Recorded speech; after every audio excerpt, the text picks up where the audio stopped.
Hi everyone, this is Karen Abilia and welcome back again sa ating mini vlog. So for today's video, I am gonna show you sa aming orientation day. So bali dalawang orientation namin natin na yung first, yung nag-orient sa amin is yun yung mentor namin dito sa Talisay City College. And yung second orientation is yun yung doon na mismo sa school kung saan kami i-deploy doon sa Muho National High School. And papunta na kami doon, and then yung aming call time pala is 11 a.m. to 12 noon yung aming orientation. And then kasama ko nga pala yung aking mga friends, si Chiro, si Tico Bornay, and Ate Jenica. And then nung pagkadating namin doon is dumiretso na agad kami doon sa computer lab kung saan kami i-orientate. So, yung orientation pala namin is Oti, muntiilo, oti, may sihang ko. Monday or Tuesday ba kami ma-assign or morning Oti, or muntiilo, oti, may sihang ko. Tuesday kasi yung duty ng morning is 6 a.m. to 12 noon, and then yung afternoon is 12:30 to 6:30 in the evening. So, bali, yung oras ng aming pag-duty is 6 hours per day. Kailangan naming mag-duty ng 6 hours doon. Kailangan full yun. So, yun. Kasi pag absent kami noon, equivalent ng 3 days na kailangan namin mabayaran yun. So, ayan.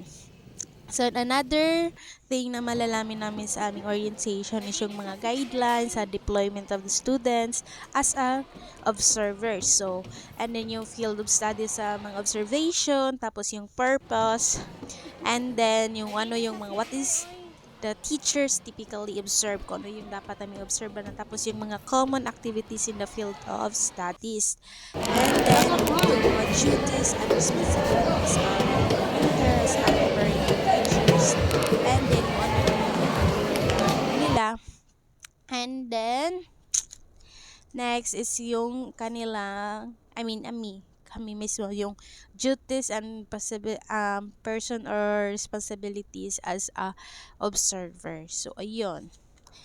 And then, remind din kami sa Code of Ethics kung ano yung, if you are an education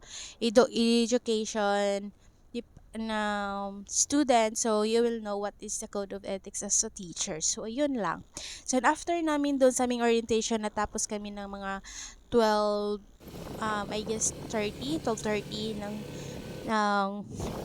noon, and after noon, sumulit na kami dito sa Cebu City kasi para makabili kami ng shoes na aming gagamitin na comfortable kami. Kasi yun yung aming gagamitin kasi kailangan naming mag-elevate ng konti kasi we're so very cute. Huwag niyo kaming i-judge aming height. Talagang ganyan lang kami ka-cute. So, yun lang. And I am so happy and excited kasi, oh my God! Alam niyo ba yun? This is our first time experience as aspiring teacher kasi um, um, this is this is our dream. Nung nasa high school pa kami, alam niyo ba yun? At unti-unti na siyang natutupad. Malayo pa kami, pero malayo na yung nararating namin. So, I hope na yung mga incoming college is wag kayong susuko kung ano man yung hamon na buhay, labanan nyo. So, if ever yung mga ano man yung mga circumstances, and make sure na wag talaga wag nyo i-give up yung pag-aaral. So, mag-aral kayo ng mabuti, dapat meron kayong perseverance. So, ayun lang. So, yun lang muna yung ating video for today, and I hope na meron kayong natutunan at meron kayong nakuhang learnings dito, and more videos incoming as a fourth year student soon. So, see you guys, and thank you for watching. Bye!